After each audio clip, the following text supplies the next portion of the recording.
परिवार को शांति सरोवर से हम सबका ओम शांति। आप सबसे मिलकर बहुत खुशी भी हो रही है कि आज हम बेहद परिवार से मिल रहे हैं। अभी हम बाबा के साकार मधुर महावाक्य सुनेंगे। 23 मई के मीठे बच्चे अपने को राज तिलक देने के लायक बनाओ। जितना पढ़ाई पढ़ेंगे, श्रीमत पर चलेंगे तो राज तिलक मिल जाएगा। प्रश्न है, किस स्मृति में रहो तो रावण पने की स्मृति विस्मृत हो जाएगी।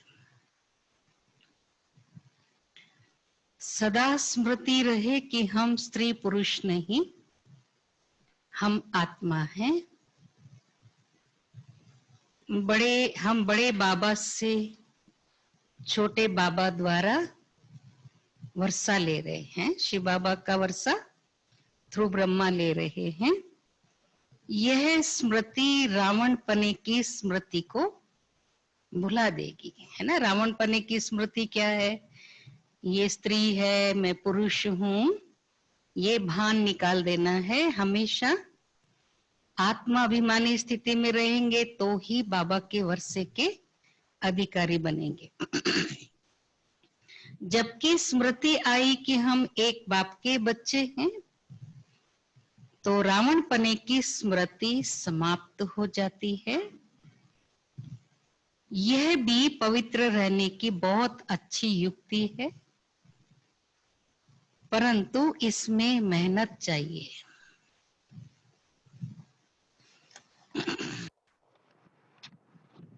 अब आज की मुरली का धारणा के लिए सार है। बाबा ने आज कहा, अपने को राज तिलक देने के लायक बनाना। राज तिलक देने के लायक बनाना है। सपूत बच्चा बनकर सबूत देना है। चलन बड़ी रॉयल रखनी है। बाप का पूरा पूरा मददगार बनना है। दूसरा है, हम स्टूडेंट्स हैं, भगवान हमें पढ़ा रहे हैं, इस खुशी से पढ़ाई पढ़नी है। कभी भी पुरुषार्थ में दिल शिकस्त नहीं बनना है। वरदान है, कंट्रोलिंग पावर द्वारा 1 सेकंड के पेपर में पास होने वाले पास विद ऑनर भव। अभी अभी शरीर में आना और अभी अभी शरीर से न्यारे बन अव्यक्त स्थिति में स्थित हो जाना। जितना हंगामा हो उतना स्वयं की स्थिति अति शांत हो। इसके लिए समेटने की शक्ति चाहिए। 1 सेकंड में विस्तार से सार में चले जाएं और 1 सेकंड में सार से विस्तार में आ जाएं। ऐसी कंट्रोलिंग पावर वाले ही विश्व को कंट्रोल कर सकते हैं। और यही अभ्यास अंतिम 1 सेकंड के पेपर में पास विद ऑनर बना देगा। स्लोगन है, वानप्रस्थ स्थिति का अनुभव करो और कराओ तो बचपन के खेल समाप्त हो जाएंगे। ओम शांति।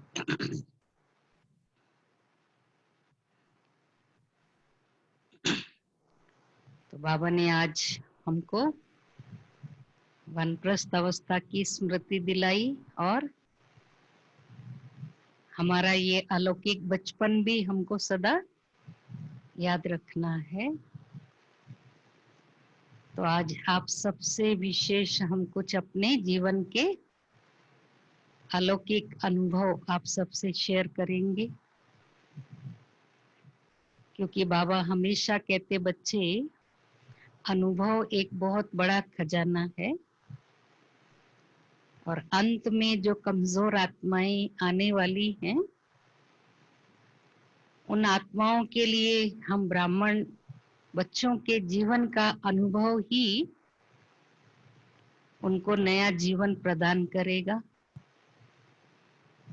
क्योंकि वो इतने कमजोर हैं कि पुरुषार्थ करने के लिए उनको ताकत नहीं है।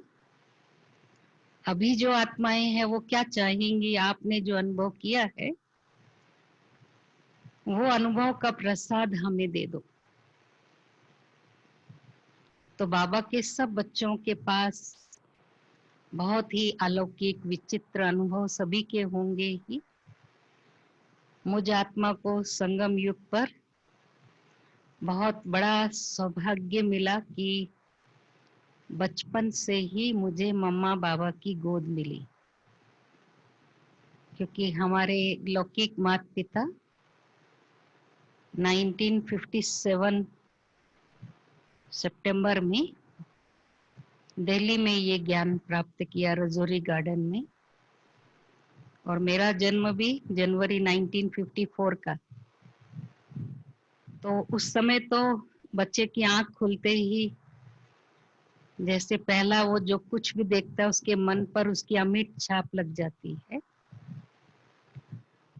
तो मुझे अच्छा लौकिक, अलौकिक, पारलौकिक तीनों माता पिता की अलौकिक पालना मिली, क्योंकि हम छोटे छोटे बच्चे थे तभी हमारे लौकिक माता पिता ज्ञान में आए।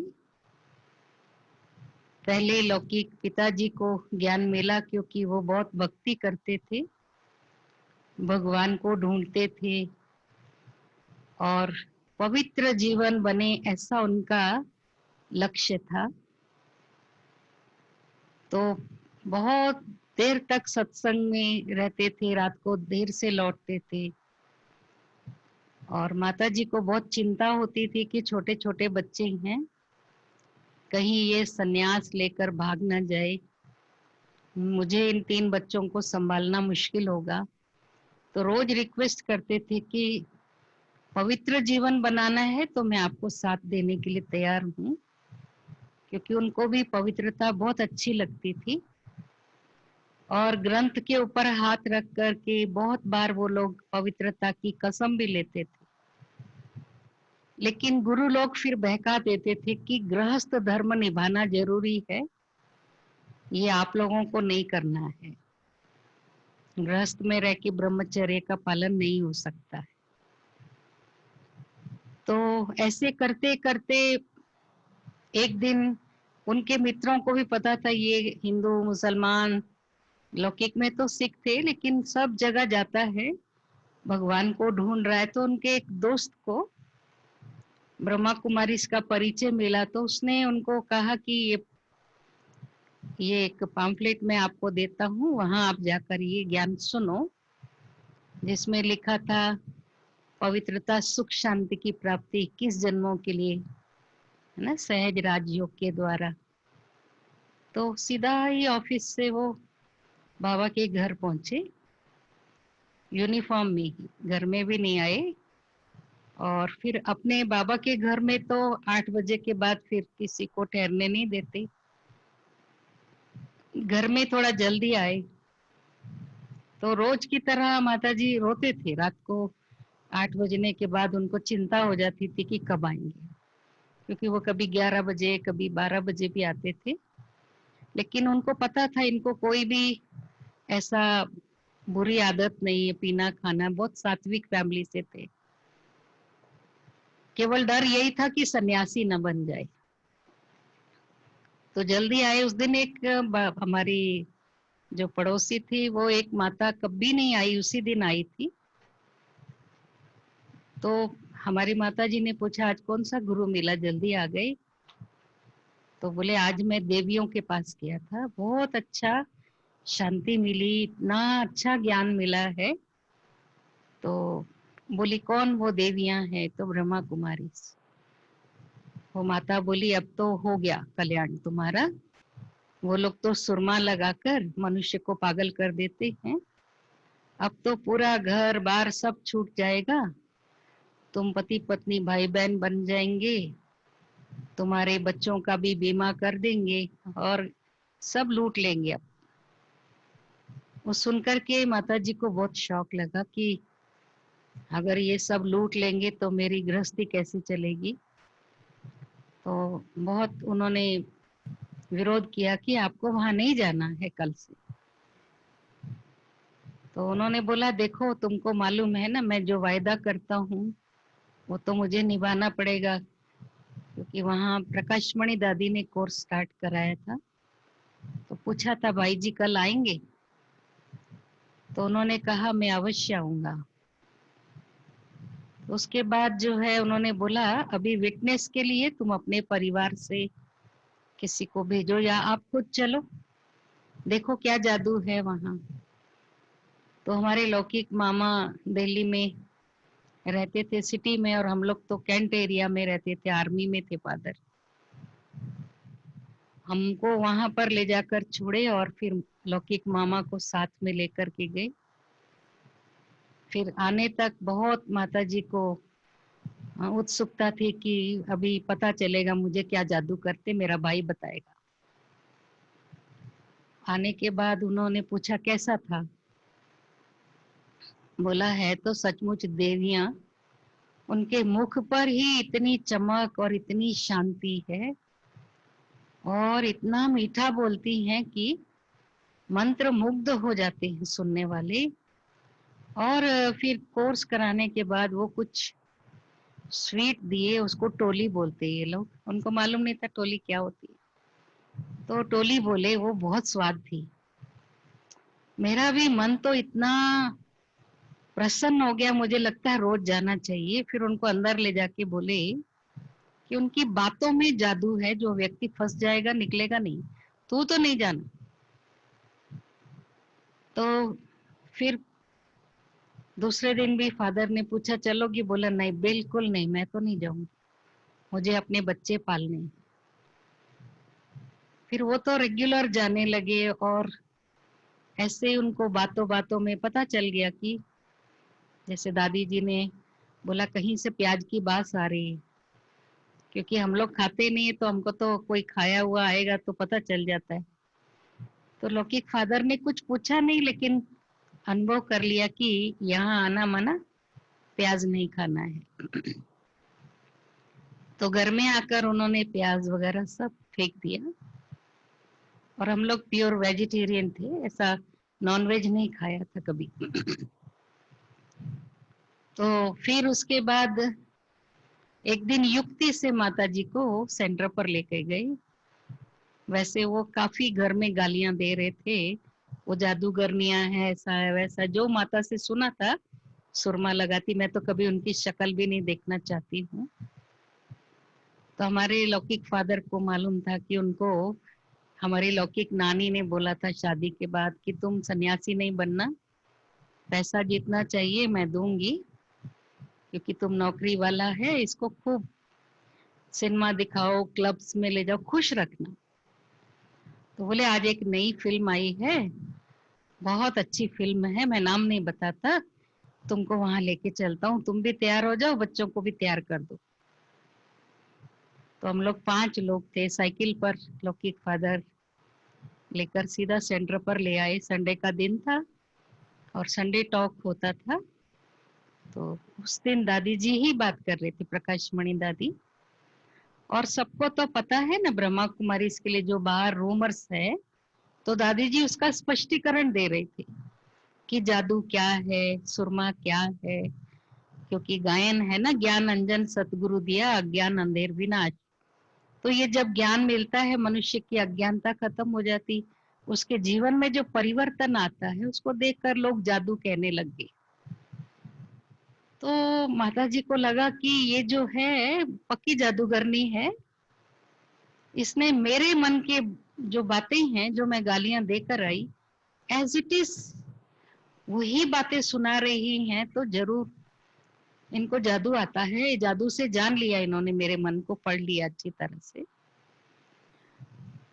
वो ज्ञान में इतना ध्यान नहीं दे रहे थे, लेकिन यही सोच रहे थे मैंने ही गालियां दी हैं, इसलिए मेरे ऊपर ही भाषण चल रहा है। फिर लास्ट में दादी जी ने शिव बाबा का चित्र दिखाते हुए बोला कि आप सब शिव बाबा की याद में 3 मिनट बैठिए। तो उन्होंने सोचा कि ये तो सारे चित्र, उस समय तो त्रिमूर्ति और झाड़ का चित्र होता था, एक शिव बाबा का।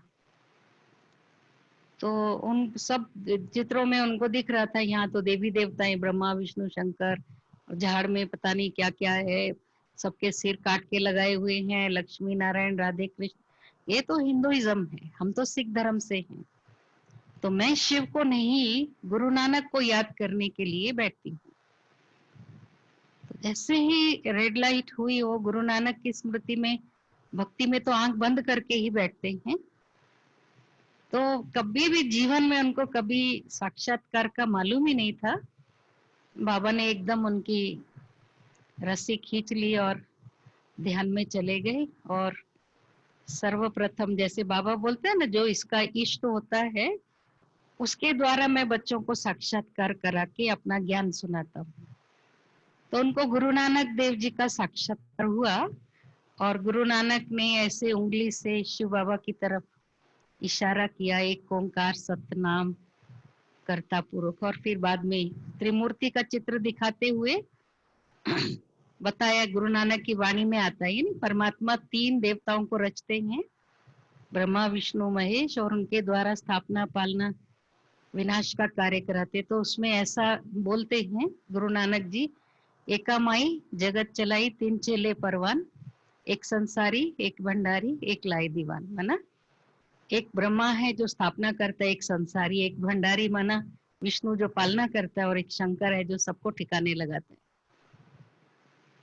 तो उनको बहुत अच्छा लग रहा था। लेकिन हम लोग तीनों छोटे छोटे बच्चे, मेरी उम्र 3.25 साल की थी, मेरे से 1 साल बड़ा भाई, और छोटी बहन 15 मंथ्स की थी।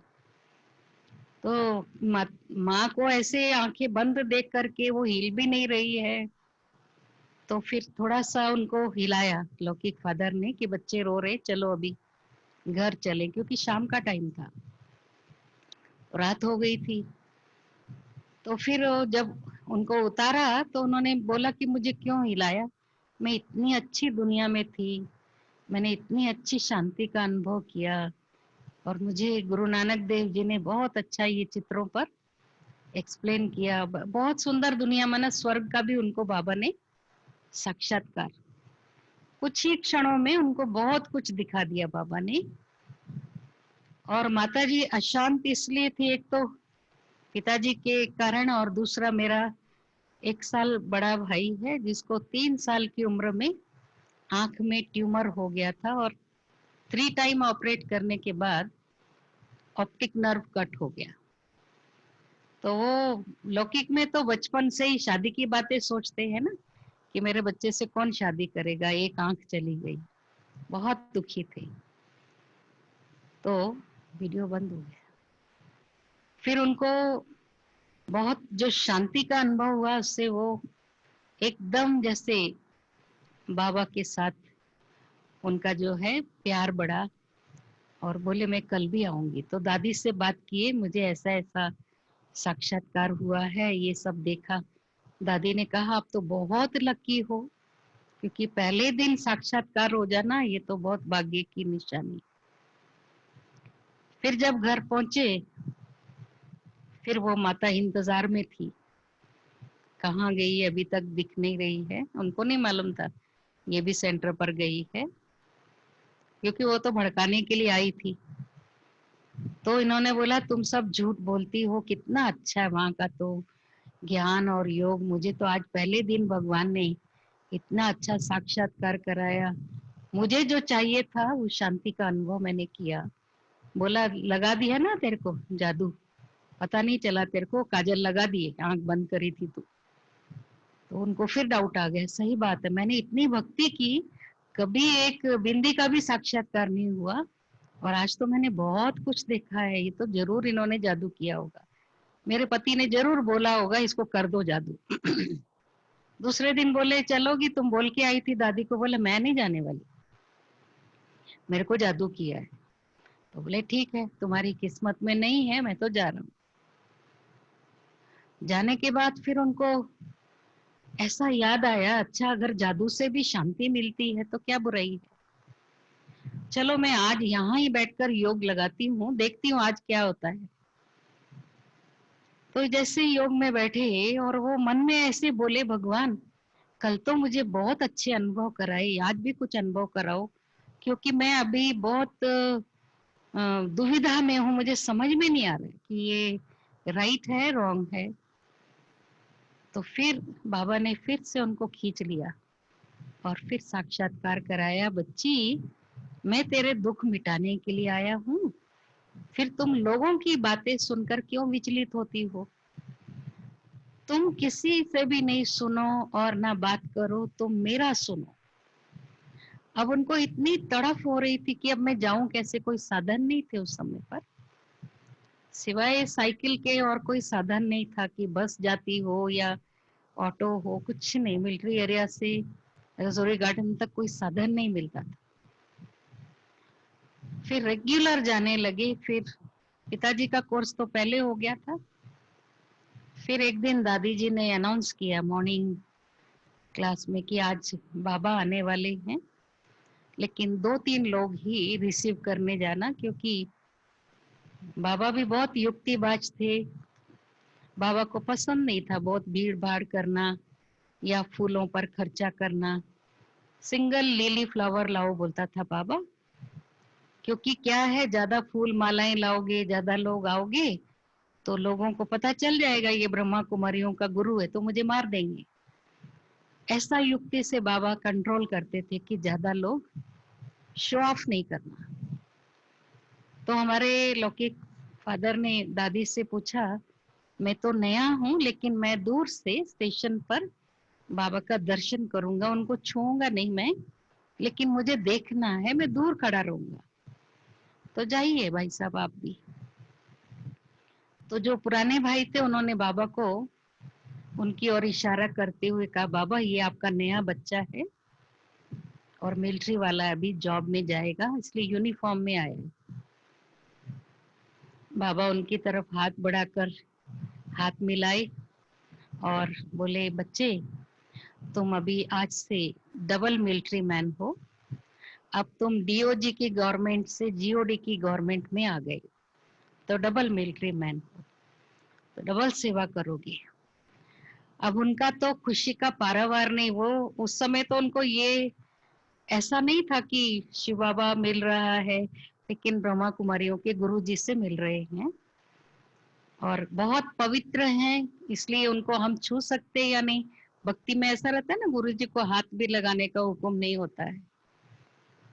फिर आकर के हमारी माता जी से शेयर किया दोपहर में, जैसे वो आए कि आज मैं तो बाबा से मिला, हाथ भी मिलाया, मुझे ये ब्लेसिंग दी है, बोले कल सुबह मैं मिलूंगी बाबा से। मुरली क्लास में गए और हमको साथ ही ले जाते थे, किसके ऊपर छोड़ के भी नहीं जा सकते, बहुत छोटे मासूम बच्चे। फिर दादी ने अनाउंस किया कि अभी जो नए हैं बाबा के बच्चे वो सब जा सकते, केवल पुराने बच्चों को पर्सनल बाबा से मिलना है।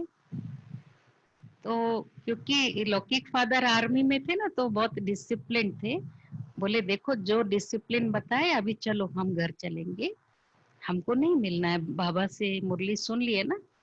वो बोली आप तो मिल लिए, आपकी तो कामना पूरी हो गई, मेरे लिए बड़े नियम लगाए, प्रेम में कोई नियम नहीं होता है, मैं तो उनको घसीट के ले गए अंदर।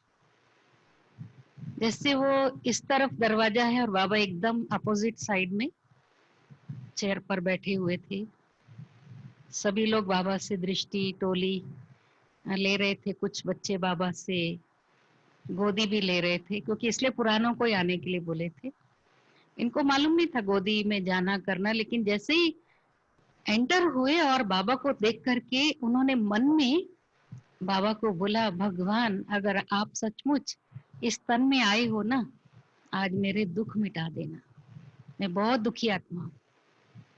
और फिर ध्यान में जाकर बाबा की गोद में चले गए। ऐसा फील कर रहे थे कि मैं एक छोटी बेबी हूँ, 6 मंथ की, और बाबा की गोद में बहुत सुखद अनुभव कर रहे थे। तो फिर हमारे फादर ने बोला कि बच्चे रो रहे हैं, बाबा आप इनको भेजो वापस। तो बाबा ने फिर सिर पर सहलाया, बच्चे आ जाओ आ जाओ। जैसे आंख खोली बाबा ने, उनका जो संकल्प था उसका जवाब दिया, बच्ची तेरे सब दुख मिटाने के लिए मैं आया हूँ, तेरे को मैं सुख की दुनिया में ले जाने वाला हूँ। फिर बहुत उनको ऐसा लगा कि बस मुझे भगवान मिल गया, क्योंकि मेरे मन की बात बाबा ने कैसे सुनी। किसी मनुष्य को बिना बताए तो नहीं मालूम होता है, ये तो मेरे मन का संकल्प था, बाबा को कैसे टच हो गया, यही भगवान है। फिर ऐसे ही जो भी दादियां यज्ञ सेवा के लिए बोलते थे कि बाबा के स्टेज के पास जो है चरणों में एक गलीचा अच्छा सा चाहिए। तो इनकी शादी होकर केवल 5 साल ही हुए थे, तो पूरा सामान खोलते भी नहीं थे कि कब ट्रांसफर हो जाएगी मालूम नहीं। तो वो कारपेट बहुत सुंदर था और नया ही था, लेकर गए। फिर जाने के बाद बोले आप ले जा सकते, बोले नहीं, बाबा को दी हुई चीज हम वापिस नहीं लेंगे। और उस समय भी बाबा अंतिम समय का इशारा देते रहते थे कि बच्चे विनाश कभी भी हो जाएगा, 5 साल में हो जाएगा, इसलिए हर घड़ी अंतिम घड़ी समझ के जो सफल करना है कर लो। और बाबा के भी अनुभव सुनते थे कि कैसे शिव बाबा के आते ही ब्रह्मा बाबा को कैसे बेहद का वैराग आया और उन्होंने सर्वस्व अर्पण कर दिया, कुछ एक पाई भी अपने लिए या अपने बच्चों के लिए नहीं रखी। ऐसे इन दोनों को भी संकल्प आया, अभी हमको क्या करना है, ना तो समय है, ना बच्चों की शादी करनी है, ना घर बनाना है, बस अब सब बाबा को दे देंगे। एक प्लॉट भी खरीदा हुआ था, थोड़ा नींव भी डाल दिए थे, लेकिन जैसे बाबा ने कहा ना ये दुनिया 5 साल में समाप्त हो जाएगी, तो उन्होंने फिर सब बेच बूझ करके सब बैंक बैलेंस किस पूछा नहीं बाबा से, लेकिन सब कुछ माता जी के पास भी जो भी ज्वेलरी आदि थी लेकर गए। मम्मा बाबा ने तो मना किया कि नहीं ऐसे इतना जल्दी नहीं लेते, क्योंकि संशय बुद्धि होने में भी टाइम नहीं लगता, माया बहुत प्रबल है। मम्मा ने बहुत समझाया। फिर ऑलराउंडर दादी ने भी मना कर दिया लेने से, दादी ने भी मना कर दिया। फिर बाद में मनमोहिनी दीदी को बोला हम संशय बुद्धि बनेंगे वो तब की बात है ना, अभी तो हमको निश्चय है और हम स्वाहा करना चाहते हैं, हमको नहीं चाहिए। तो बाबा के पास ले गए। फिर बाबा तो क्या करते थे, बहुत समय तक हर एक का चीज जैसा किसी ने दिया है, जिस कपड़े में बांध कर दिया है एज इट इज रखते थे। और बहुत बार हम सुनते हैं ना, कई बच्चे बाबा से वापस लेकर के गए तो उनको भी वंडर लगता था, जिस रुमाल में हमने दिया वही रुमाल में ऐसा का ऐसा ही बंधा हुआ है। बाबा इशारा तो देते थे जाने से पहले कि देखो आप यज्ञ में इतना समय खाए पिए पालना ली, उसका हिसाब नहीं रखा, आपने जो दिया है वो हिसाब रखा, वो पूरा ले लो, लेकिन इसका हिसाब तो चुकाना पड़ेगा ना, यज्ञ से जो खाया पिया है। तो बाबा ने फिर उनको बताया कि देखो बच्चे, बाबा को पता चल गया कि ये लोग बैलेंस रखते नहीं हैं, सब कुछ तनख्वाह भी पूरी दे देते थे, क्योंकि लौकिक दोनों के घर से जो है जो भी सामान चाहिए, लौकिक दादाजी सब कुछ अनाज पानी सब गांव से भेजते थे, और नानी पैसा भी भेजती थी, और हम लोगों के लिए किराना शॉप थी, कोई भी आता जाता बिस्किट चॉकलेट्स जो भी चाहिए भेजती थी। तो इसलिए वो सोचते थे पैसा क्या करेंगे हम, सब बाबा को ही देना है, बैंक बैलेंस भी। तो फिर बाबा ने बताया बच्चे माया आएगी, ये सब तरफ से बंद हो जाएगा, अभी उनको पता नहीं है, फिर तुमको अपने इससे हिसाब से चलना पड़ेगा। बाबा बजट बना के देते थे, और उस समय बहुत छोटा परिवार था, इसलिए सबसे बाबा हिसाब किताब का भी पोता मेल लेते थे, आपकी आमदनी कितनी, खर्चा कितना है, तो सारा हिसाब देते थे। कभी कोई चीज खरीद भी लेते थे, जैसे एक बार पंखा नया नया निकला था, टेबल फैन, शायद उस समय 400-500 का ही होगा या 150 का होगा, मालूम नहीं, याद नहीं है मुझे। तो बाबा ने डांटा कि मेरे पास तो इतने पंखे हैं, मैं यहाँ से देता था, जब भी लेना हो पूछो। तो ऐसे करते करते मना बाबा के बहुत यज्ञ स्नेही भी बन गए थोड़े समय में ही। फिर क्योंकि मिलिट्री में थे तो उनको युद्ध के लिए जाने का अवसर आया, आसाम का या युद्ध था। तो बाबा से पूछा, बाबा अभी मैं नया हूँ, मेरे बच्चे तो छोटे हैं, और युगल को अगर मैं कहीं भी इसके मायके में छोड़ूंगा या मेरे लौकिक परिवार में, इसके ससुराल में, ये लोग तो ब्रेन वॉश कर देंगे इन लोगों का और इनको अशुद्ध भोजन भी खिलाएंगे, इसलिए मैं नहीं चाहता, इनको कहाँ रख के जाऊं मैं। तो आज भी हमको आश्चर्य होता है कि कोई भी सेंटर पर 3-3 बच्चों को, छोटे चंचल बच्चे होते हैं, आवाज करते हैं, कोई नहीं रखता। लेकिन बाबा ने ऑलराउंडर दादी को बोला, बच्ची ऊपर एक कमरा खाली है ना, प्रीतम को दे दो, मेरी माता जी का नाम प्रीतम, और ये तीनों बच्चों के साथ यहीं रहेगी। और जाते समय बाबा ने कहा, बच्ची इस बच्चे को अगर गोली भी लग गई तो तुम बच्चों सहित मेरी हो। तो उनको थोड़ा शॉक भी लगा, बाबा ने कहा तो कहीं गोली लग ना जाए, मेरा क्या होगा। बहुत प्यार से रखा हुआ था हमको। तो अचानक टेलीग्राम आया उनके एक मित्र ने कि मनिंदर सिंह का डेथ हो गई, गोली लग गई है।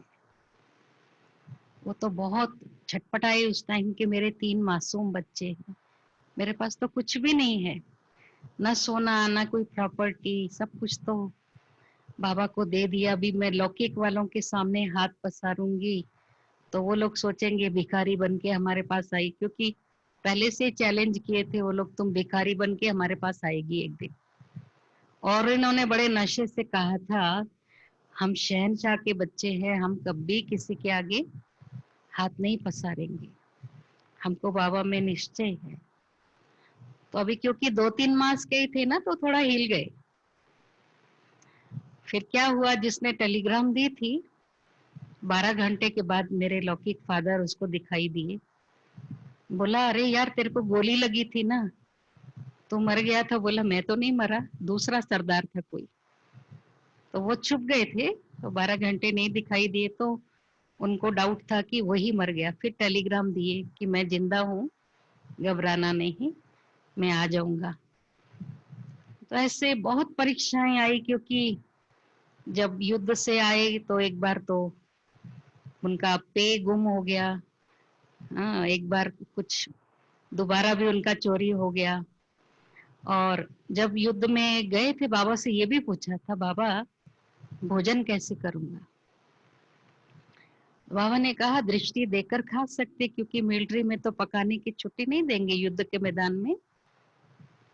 बोला, बाबा आपके अंदर शिव बाबा आते हैं, आप नहीं खा सकते, मैं कैसे प्यूरिफाई कर सकता हूँ, मैं उतना ताकतवर आत्मा तो नहीं हूँ, आप मुझे शक्ति दो कि मैं ऑफिसर से पूछ करके खाना बना लूं और वो हाँ कर दे। तो बाबा ने कहा, हिम्मत है बच्चे, मदद है बाबा। गए वो अपने किट में थोड़ा थोड़ा सामग्री ले गए थे, थोड़ी टोली भी, जो थोड़े दिन चले, ऐसा ज्यादा तो नहीं ले सकते क्योंकि पीठ पर लेकर भागना होता है, पानी भी रहता है साथ में। उस समय एक ऐसा स्टीम कुकर था, जैसे टिफिन कैरियर होता है ना, उसमें 3 कंटेनर जिसमें दाल चावल सब्जी उबाल सकते, नीचे एक छोटा सा पैन भी था जिसमें कि रोटी पका सकते, और वो नीचे कोयले की एक सिगड़ी रहती है, वो ऐसा लेकर गए हुए थे। ऑफिसर से पूछा तो आप सोच सकते हैं ना वो कितना गुस्से में आएगा, बोलेगा, बोला ये तेरा घर थोड़ी है, युद्ध का मैदान है, मजाक करता है क्या, ये नहीं हो सकता, पॉसिबल नहीं है, जो मिलेगा खाना पड़ेगा। फिर तो जो उनके पास था रेगुलर टोली वगैरह खा के पानी पी के गुजारा कर रहे थे। कभी कुछ फ्रूट मिल गया तो ठीक, नहीं तो नहीं। लेकिन डेली वो 3 बजे उठकर योग करते थे। और उनके जो मित्र थे, उनसे सीनियर ऑफिसर थे, वो लोग पूछते थे कि भैया आपको कौन सा ऐसा गुरु मिला, इतनी दृढ़ता है, आपने इतने दिन हो गए खाना नहीं खाया, 21 डेज फास्टिंग पर थे, केवल पानी पीकर। टोली भी खत्म हो गई थी और बहुत पहले ही पतले थे और सूख के कांटे जैसे हो गए। और उनके दृढ़ निश्चय को देख करके बहुत से ऑफिसर्स जो है कोर्स किए, सुबह सुबह उनको कोर्स भी करा देते थे। फिर उनका ऑफिसर इन सब से इंक्वायरी करता था, सीनियर ऑफिसर, कि इसने खाया या नहीं खाया। वो बोलते थे नहीं खाया, आप परमिशन दे दो सर, मर जाएगा ये, बाल बच्चेदार है। तो उनका बड़ा ऑफिसर आके उनके पांव पर गिर गया और बोला रो करके कि मनिंदर सिंह मुझे माफ कर दे, तेरी ऐसी दुर्दशा देख नहीं सकता, लेकिन एक रिक्वेस्ट है, ये ज्ञान किसी और मिलिट्री वाले को नहीं देना, मेहरबानी करके आज से तुम पका लो, लेकिन कुछ ऐसा करो जो युद्ध में नहीं आना पड़े, माना कोई ऑर्गन डैमेज करना होता है। इशारे से समझ गए वो। फिर आने के बाद उन्होंने अपने कान को पंक्चर किया, हॉस्पिटलाइज्ड हुए और अनफिट फॉर बैटलफील्ड ऐसा लिखकर सर्टिफिकेट दिया उनको। फिर कभी युद्ध में नहीं गए। लेकिन लौकिक से परीक्षाएं तो बहुत आई। उनको मालूम पड़ गया कि इन्होंने सब कुछ अपना ब्रह्मा कुमारियों को दे दिया है, तो बहुत हंगामा शुरू हुआ। शादियों में भी जाना तो कैसे जाना, जेवर ही नहीं, कुछ भी नहीं है, लेकिन गए थे उनके भाई की शादी में। तो नानी जो है बहुत रो रही थी कि मैं दोबारा देती, लेकिन लिख के दे कि ब्रह्मा कुमारियों को नहीं दूंगी। उन्होंने बोला मैंने दिया ही नहीं है, मेरा तो एक बैंक में जमा है। तो बैंक में है तो क्यों निकाल के पहनती नहीं है। तो फिर बाबा को पता चला, तो बाबा ने एक बार हमारे लौकिक फादर को बुलाकर पूरा एक सेट दे रहे थे। तो हमारे फादर बोले पूरा नहीं लेता मैं, ठीक है, एक साड़ी ब्लाउज कलर दिया और कान के रिंग्स लिए, बाकी सब छोड़ दिए। बाबा बहुत मना, इतना पालना और प्यार दिया हमारे लौकिक परिवार के ऊपर। बाबा को बहुत स्नेह था। और जहाँ जब भी फिर बीच बीच में कहीं ना कहीं ट्रांसफर होते थे, तो बाबा इनको बोलते थे कि तुम कहाँ भी जाओ, इनको जो है प्रकाश मणि दादी जहाँ है मैं वहां भेज देता हूँ। तो दादी एक बार पटना में थी, जलान बाबू एक राजा थे, उनके पास दादी सेंटर चलाती थी। था वो गुस्से वाला, लेकिन दादी से बहुत प्यार था उसको। तो वहां हम पटना में भी दादी के साथ साथ रहकर पालना ली। और बाबा कोई भी आता जाता हो हमारे घर में, हमारे लिए विशेष टोली। और शायद उस समय दुनिया में किसी को कैडबरी फॉरेन की मिलती थी या नहीं, पर बाबा जो भी फॉरेन से कोई बिस्किट या कैडबरीज भेजते थे, नटीज, वो हमारे पास बाबा भेजता था।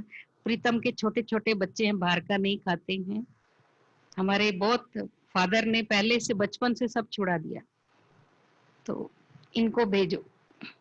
तो मधुबन भी नहीं ले जाते थे क्योंकि बच्चे शोर मचाएंगे। और हम बचपन में ही दादियों को देखे और वाइट वस्त्रधारी सब ब्रह्मा कुमारियों को देखकर मुझे ऐसा लगता था मुझे भी ऐसा बनना है, ब्रह्मा कुमारी। तो हमको भी लौकिक फादर है ना, यूनिफॉर्म एक स्कूल का कलर जो है, जो कलर फिक्स्ड है, बाकी वाइट कपड़े ही सिलाते थे। तो फिर मैं छोटे बच्चों को ऐसा क्लास कराती थी, कुछ भी एक पेपर लेकर के मुरली सुनाती थी। और पहले तो रोज टोली, जैसे बाबा आते थे तो टोली मिलती थी ना, तो मैं भी बच्चों को ड्राई फ्रूट वगैरह ले जा करके घर से वो खिलाती थी। तो मैं बोलती थी छोटे छोटे बर्तन लेकर दे दो, छोटा सा सेंटर, छोटा सा ग्रामोफोन, मैं भी दीदी बन के क्लास करूंगी। वैसे मेरे को थोड़ा ध्यान में भी जाने का पार्ट था उस समय, बचपन में ध्यान में भी जाती थी, रास करती थी बहुत समय तक। और कई लोग बड़े जो बहनें ध्यान में जाते उन पर संशय करते थे। एक बार पटना में मैं रास कर रही थी तो एक भाई बहुत संशय बुद्धि था, उसने बोला मेरे को और किसी पर विश्वास नहीं हो रहा था, लेकिन ये छोटी बच्ची इतना सुंदर रास कर रही है और इसके चेहरे पर बहुत दिव्यता है, आज मुझे लगता है कि साक्षात्कार सचमुच होता है। तो उसका संशय मिट गया और वो बहुत निश्चय बुद्धि हो गया। वैसे बचपन में भी हमको हमारे लौकिक फादर लौकिक में कहीं नहीं भेजते थे, हमेशा हमको सेंटर पर, मेरे को चंद्रमणि दादी के पास भेज देते थे, एक को मेरे भाई को, और एक जलंधर में फिर हम ट्रांसफर हुए तो वहां उनको छोड़ करके, ये छोटी वाली नहीं रहती थी किसी बिना माता पिता के, उसको ले जाते थे। फिर एक बार बाबा ने कहा एक बार तो फैमिली को लेके आओ, बच्चों सहित आओ। तब हम आगरा में थे, तब हम बाबा से मिले और बहुत, बाबा को दूर से भी देखकर बहुत खुश होते थे। बाबा क्लास में भी एक दिन बोला ये देखो प्रीतम के 3 बंदर आए हुए, क्योंकि हम लोग शरारत कर रहे थे। अपना ट्रेनिंग सेंटर एक ही फ्लोर था, ऊपर नाच रहे थे, कूद रहे थे, भाग रहे थे एक दूसरे के पीछे। बाबा मामा पहाड़ी पर थे, दादी दीदियां भी थे। फिर हम जो भागे स्पीड से, बाबा मम्मा को देख के कि हमको देख लिया है, चलो बाबा की उंगली पकड़ेंगे जा करके, तो फिसल के मैं गिर गई। फिर नहीं गए सामने बाबा के, क्योंकि गिर गई, चोट लगी तो रोने लग गई। और सुबह मुरली में बाबा देख कर बोला ये 3 बंदर देखो, कल ये चंचलता कर रहे थे। फिर शाम को बाबा से मिलना था क्योंकि नेक्स्ट डे हमको निकलना था, तो मिलते समय भी बाबा ने बहुत भरपूर सौगातें दी, जो हमको पसंद था, कपड़े पर जिस पर हम हाथ रखें। अब बच्चों को तो सिलेक्शन कैसी रहती है, बस चटकीले भटकीले रंग देखेंगे, और माँ देखती है कि क्वालिटी वाला कपड़ा लेना है, तो वो बोले ये ले लो, हम बोले नहीं हम ये ही लेंगे। तो बाबा फिर बोले देखो एक माँ की पसंद का ले लो, एक तुम्हारी पसंद का भी ले लो।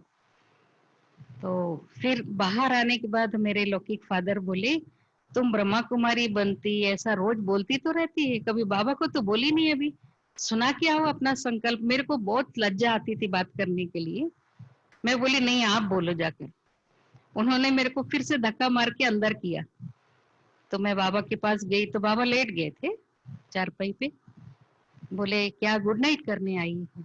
मैं बोला हाँ बाबा, क्योंकि छोटी सी थी, 8-9 साल की थी। तो बोले और, मैं बोली बाबा मुझे समर्पित होना है, आप मुझे सरेंडर करेंगे। बोला तुझे सरेंडर, बेबी तू तो बहुत छोटी है, अभी पढ़ लिख करके 10 क्लास पढ़ के हिंदी इंग्लिश सिंधी सीख के आओ, मैं तेरे को देश विदेश में सेवा में भेजूंगा। मुझे तो तभी देश भी नहीं मालूम था, विदेश भी नहीं मालूम था, है ना। आजकल के बच्चे तो बहुत स्मार्ट है, सारी दुनिया का उनको मालूम है। मैंने सोचा कोई गांव का नाम होगा वहां भेजेगा बाबा मेरे को, तो बहुत इनोसेंट थी मैं। फिर एक हम लोग क्लास में, क्योंकि आगरा में विमला दीदी हमको बहुत एक्शन सॉन्ग सिखाती थी, तो रोज एक गीत गाते थे, बाबा मम्मा की गोद में भी जाते थे। सुबह ऐसा हुआ, मुरली के बाद बाबा ने गीत सुनने के बाद पूछा ये कौन सिखाता है गीत और ऐसा डांस करके फिर मम्मा बाबा की गोद में आना, टोली लेना। तो मेरे दोनों भाई बहन है ना, वो चुपचाप रहे, दोनों को बोला ये बुट्टू है। मुझे मालूम नहीं था सिंधी में बुट्टू माना बुद्धू होता है। तो सब क्लास वाले बहुत जोर से हंसे, मैंने सोचा इन्होंने गलत किया है, चलो मेरी बारी आई।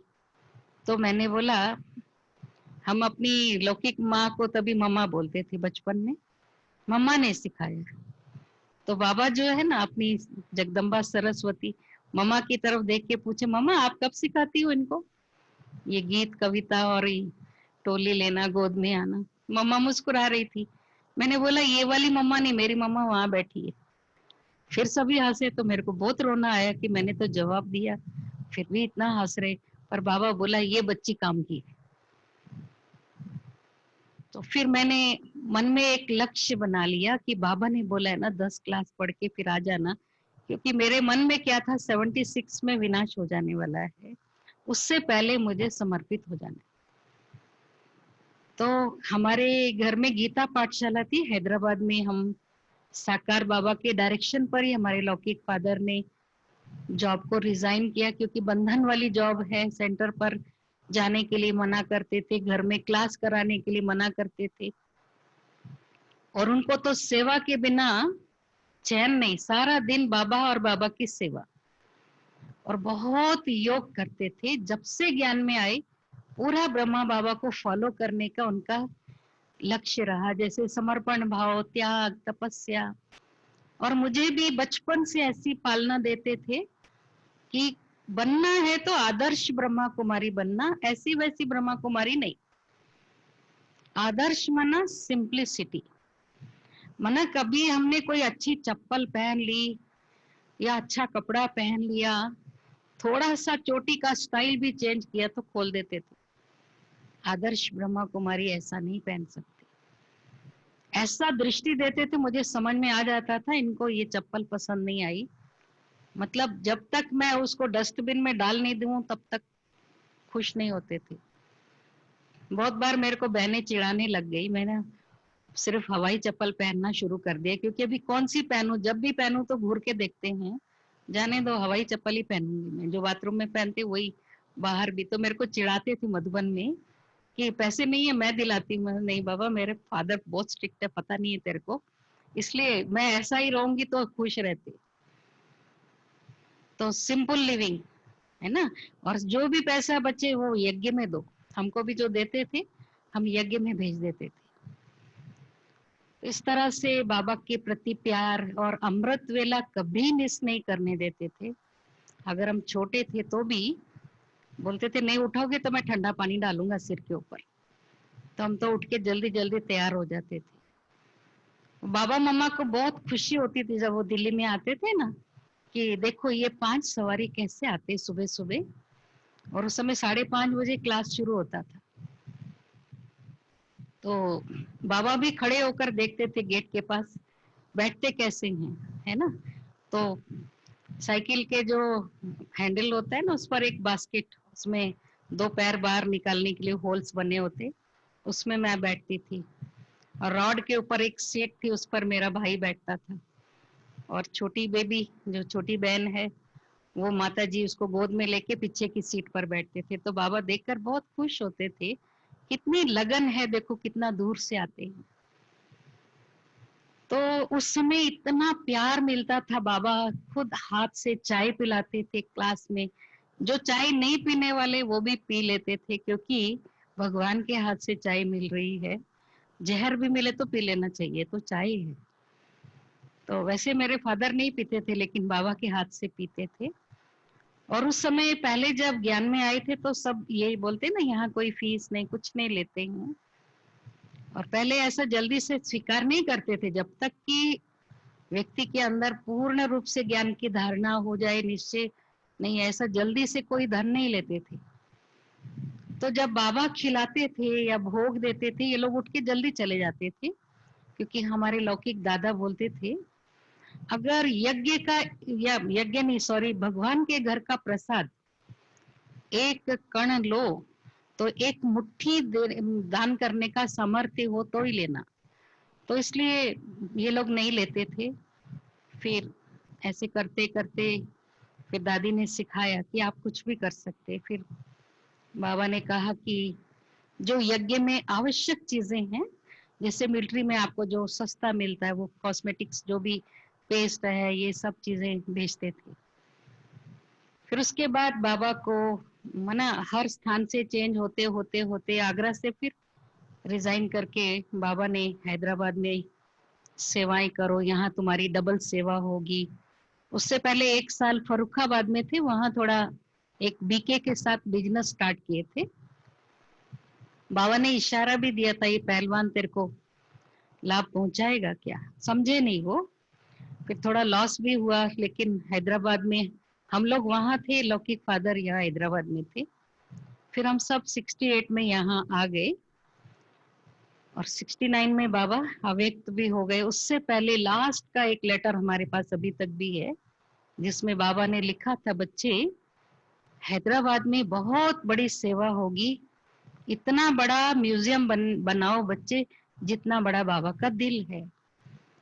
तो पहले हमारा लोकल सेंटर चिकड़पल्ली में था, जहाँ जानकी दादी ने आकर के वो म्यूजियम बनाया था। मैं तब दादी के पास 1 साल ट्रेनिंग में थी। हम सोचते थे यही बाबा का दिल जितना बड़ा स्थान है, लेकिन बाद में पता चला कि ये शांति सरोवर को बाबा ने पहले से देखा हुआ है और त्रिकालदर्शी बाबा ने तभी वरदान दे दिया। तो ऐसे, क्योंकि बाबा ने मुझे, साकार बाबा ने कहा था ना 10th के बाद तुम आ जाना समर्पण, लेकिन मैं हर साल दादियों को पूछती थी मधुबन में, मना खुद डायरेक्ट नहीं बात करती थी, थोड़ा शाई नेचर था, तो फादर के थ्रू या मदर के थ्रू। तो दादी बोलती थी बहुत, मना मैं पतली थी ना, तो मुझे छोटा ही समझते थे, जितना मेरी एज है उससे भी कम समझते थे। मैं 16-17 साल की हो गई तो भी दादियां बोलती थी 12-13 साल की है, इसको कैसे लेंगे, डिग्री कराओ, इसको कुछ टाइपिंग वगैरह सिखाओ, ऐसा। तो मेरे को तो लगा कि ये लोग मेरे शुभ चिंतक नहीं हैं। फिर दादी, मेरा जब मैंने 10th का एग्जाम लिखा, रिजल्ट भी नहीं आई थी, 2 ही दिन हुआ था एग्जाम होकर, तो जानकी दादी आई हैदराबाद में। हमारा तब घर में गीता पाठशाला थी, सुंदरी बहन और दादी आए थे। फिर मेरा संकल्प था कि इस बार मैं उनके साथ जाऊंगी। पहले उनका प्रोग्राम था हैदराबाद टू चेन्नई, फिर वहां से पूना जाएंगे, बाद में चेंज हो गया, पूना ही जा रहे डायरेक्ट। मैंने बोला पूछो फादर को कि दादी मुझे ले जाएगी। दादी ने साफ मना कर दिया कि नहीं, बहुत छोटी है, इसको डिग्री कराओ अच्छी। बोले ये फर्स्ट क्लास है, इसके टीचर्स भी सब लड़ रहे कि अभी से सन्यासी मत बनाओ, बहुत छोटी है और अच्छा पढ़ती है, थोड़ा इसको हम पढ़ा देंगे, आप नहीं पढ़ाते तो हम पढ़ा देंगे इसको। बोले मैं तो चाहता हूँ डॉक्टर बने, और इसकी इच्छा ही नहीं है। फिर मैं बहुत रोई, दादी ने जब मना किया, रात भर सोई नहीं, और अपने माता पिता को डराया कि अगर मैं पढ़ाई में संशय बुद्धि बन गई, ब्रह्मा कुमारी नहीं बनी, तो आपको ही पाप लगेगा, दोनों को, धर्मराज की सजा आप दोनों को मिलेगी। फिर उन्होंने दादी को बताया, ये तो पूरी रात रोई, सोई भी नहीं, खाई भी नहीं, और हमको डराई, ऐसा। फिर मेरे को युक्ति आई कि दादी को अभी कैसे मैं प्रभावित करना। मेरे पास एक यूनिफॉर्म था, फुल स्लीव का ब्लाउज, मैं कभी कभी सेवा में पहनकर थोड़ा नशा अनुभव करती थी कि मैं टीचर ब्रह्मा कुमारी बन गई। तो वो साड़ी भी औरगंडी की थी ना, तो मैं बहुत ही स्लिम थी, उसको थोड़ा अच्छे से फैला के ऐसा पहन के स्टेज पर योग कराने बैठ गई। और बाबा को बोली आज ही मेरा आखिरी दिन, फैसला, शाम को दादी जा रही है, आप फैसला कर दो कि दादी मेरे को आज पसंद करके ले जाए। तो मैं योग में बैठी थी, तो जैसे ही दादी एंटर हुई मैं नीचे बैठ गई। फिर दादी आके बहुत प्यार से मुझे दृष्टि देती रही, और जैसे वाइट लाइट हुई, मैं वही मन में संकल्प ली, बाबा बस पहला वाक्य ये निकले कि दादी पहले मेरे को वरदान दे कि ये बच्ची पसंद आ गई। तो दादी देखते ही मुझे बोली आज ये कन्या मुझे पसंद आ गई, मैं ले जाऊंगी इसको, क्योंकि मैं ब्रह्मा कुमारी ड्रेस में उनको थोड़ी बड़ी बड़ी लग रही थी। मैं बोली शुक्रिया बाबा, मेरा आपने सुन लिया। लेकिन दादी मेरे लौकिक फादर को बोली इसको बोलना नहीं, मैं केवल 1 मास के लिए ले जाऊंगी, इसका रिजल्ट आने के बाद मैं भेज दूंगी इसको कॉलेज में एडमिशन दिलाना, और इसको नहीं बोलना, नहीं तो घबरा जाएगी। मैंने जो भी कुछ पहना हुआ था कान में वो सब निकाल दिया। दादी नहीं बोली लेकिन मैंने ही निकाल दिया। बस मैं सोची मेरा समर्पण हो गया, अब दादी ले जा रही ना, अब मुझे वापस नहीं आना है। लेकिन बोलने का आदत नहीं थी, दादी से बात नहीं करती थी, बहुत शर्माती थी, सिर्फ सिर हिलाती थी हाँ या ना। दादी बोली ये लड़की गूंगी दी है मेरे को, तो बोले हमारे फादर बोले 2-4 थप्पड़ लगाओ अपने आप बात करेगी, वैसे कम बात करती है। दादी जी ने मेरे ऊपर बहुत मेहनत की, 1 साल मुझे बहुत प्यार से पालना दी, और बहुत उम्मीदों से मुझे है ना अंदर, देखो आप जब सुनाओगी तो लाखों लोग सुनेंगे। मैं बोली दादी मैं तो स्टेज से गिर जाऊंगी, लाखों लोगों को देखते ही गिर जाऊंगी, मैं बेहोश हो जाऊंगी, आप मुझे ऐसा मत बोलो प्लीज। तो दादी मुझे पूछती थी भाषण वाली बनेंगी या बासन वाली, मुझे पता नहीं था बासन क्या है। तो सुंदरी बहन बोली बर्तन मांजने वाली, मैं बोली बर्तन मांजने वाली बन जाती मैं, आप नौकरानी को निकाल दो, भाषण नहीं करूंगी, मैं गिर जाऊंगी ऊपर से। पर दादी ने बहुत प्रोत्साहन दे करके कैसे भी करके मुझे बना ही दिया। फिर थोड़ा तबीयत के कारण मुझे हैदराबाद में आना पड़ा। उस बीच में मुझे दादी ट्रेनिंग में भी लेके गई थी। मेरी ट्रेनिंग में सब बड़ी बड़ी सीनियर बहनें थी, जैसे शारदा बहन, शशि बहन, ये सब मेरे साथी थे। शांति बहन जो शरीर छोड़ दिए, सब बड़े बड़े थे, मैं तो छोटी सी थी, 16-17 साल की। और दादी को सभी लोग लिखते थे, मैं दादी के क्लासेस भेजती थी। सरला दीदी बोलते थे मुझे दे दो, शीलिंद्रा दादी बोलती थी मुझे दे दो, पुष्प शांता दादी कोलाबा सेंटर में मुझे चाहिए कुलदीप। तो दादी का लक्ष्य था, दादी बोली पूरे कपड़े ले ले, है ना, तेरी डिमांड मना। पहले बोले तो मैं मना कर दी, फिर पत्र आया था मुझे, जाते जाते इंदिरा बहन ने बोला अब तेरा सौदा हो चुका है, तेरे को सरला के पास छोड़ के आएंगी। तो मैंने आधे कपड़े निकाल दिए, मुझे तो यहीं आना है। मैं बहुत रोई, दादी मुझे वहां छोड़ के नहीं आना, मैं आपके साथ ही आऊंगी। अभी 6 माह ही हुआ है, 1 साल तो ट्रेनिंग दे दो मुझे। और वहां दादी ने, बड़ी दादी को सिखाया कि ऐसा क्लास कराओ जो कुलदीप हाँ कर दे आज, है ना। तो दादियों ने अपने अनुभव सुनाए हमको, बाबा एक जगह टिकने नहीं देता था, ऐसा वैसा। मैंने सोचा आज ये मेरे को बलि का बकरा बनाएंगे, हाथ खड़ा करो, मैंने नहीं खड़ा किया, मैं खड़ा करते ही दादी तो मुझे दे देगी। फिर दादी बोली अरे दादी आपकी कन्या तो हाथ नहीं खड़ा की, हाँ आपकी तो पत चली गई। फिर मैं जानकी दादी के पास गई तो दादी बोली तू मेरी पत गवाई, अब जा दादी को सॉरी बोल, और बोल आप जहाँ भी जाएंगे मैं जाऊंगी, पर मुझे जाना ही नहीं है, मैं कैसे झूठ बोलूं। बोली नहीं तू बोल दे, कोई बात नहीं, ऐसे ही बोल, नहीं भेजेगी दादी, तो बोल गया। तो मैं दादी के पास गई, तब दादियां भी जो, अभी मीटिंग हॉल है ना थोड़ा आगे था, तो वो उसमें ही कर्टेन्स, जैसे हॉस्पिटल में पेशेंट्स को ने पार्टीशन लगाते, ऐसे एक एक बेड पर दादी थी, दूसरे पे शांतामणि दादी, ईशु दादी, ऐसा सबका लाइन से था। तो कोने में दादी थी, तो मैं गई, दादी मेरे को माफ करना, आज मैंने सबके बीच में दादी की इज्जत गवा दी ना, आप मेरे को जहाँ भेजेंगे मैं जाऊंगी। तो बोली सच बोल रही है? नहीं मैं दिल से तो नहीं बोल रही, दादी बोली मेरे को ऐसा बोल दो, इसलिए दादी बोली मेरे को गले लगा के, तू तो बहुत सच्ची बच्ची, मुझे बहुत पसंद आई, मैं नहीं भेजूंगी तेरे को, तू छोटी है। मैं बोली दादी मैं छोटी हूँ ना, सबसे छोटी हूँ ना, मैं इसलिए डरती हूँ।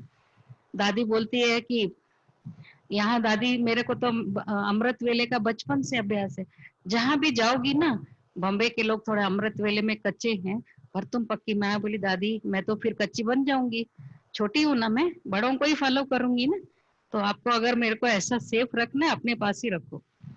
ऐसे करके 1 साल पूरा किया, फिर हैदराबाद में आए। यहाँ तो हमारे फादर ना सोने देते, बस सारा दिन सेवा और मीटिंग, सोने की जीवन नहीं है, बस उठो, 3 बजे उठा देते थे हमको, और फिर बोलते थे अभी दिन में भी सेवा के लिए मीटिंग करो। तब शीलू बहन भी हमारे पास रहती थी, नया नया म्यूजियम था तो दादी ने भेजा था। फिर उसके बाद तो उनका विदेश जाना हो गया, फिर मेरे को ही सेवाएं, और मैं बहुत रोती थी, मुझे वापस दादी के पास ही जाना है। और दादी जो है वो मधुबन में ट्रांसफर हो गए थे, उसके बाद फिर लंदन चले गए। उस बीच में हमारे लौकिक फादर की भी डेथ हो गई, तो पूरा मुझे ही कारोबार संभालना है। और बहुत मेरे में शक्ति भरते थे, वो हमेशा बोलते थे कहीं भी जाओ सेवा करो, डायरेक्टरी उठाओ, एड्रेस ढूंढो और वीआईपीस को मिलकर आओ। तो ऐसे ऐसे करके हिम्मत दे करके फिर जो है उसके बाद विंग शादी बने ना, तो यूथ विंग में हमारे रामकृष्ण भाई ने बोला कि दीदी वहां पर एक बहुत सुंदर बात हुई है कि पॉजिटिव थॉट्स के जो है स्लोगन बोर्ड लगाए जाए, आपका क्या विचार है। तो हमारे लौकिक फादर ने हमको ये संस्कार डाला था कि और कोई चीजों में व्यर्थ पैसा नहीं खर्चना, सेवा में जितना भी हो, बैंक बैलेंस भी खाली कर दो, कोई हर्जा नहीं, बाबा भर देगा। कभी सेवा के खर्च में ना नहीं बोलना, कंजूसी भी नहीं करना।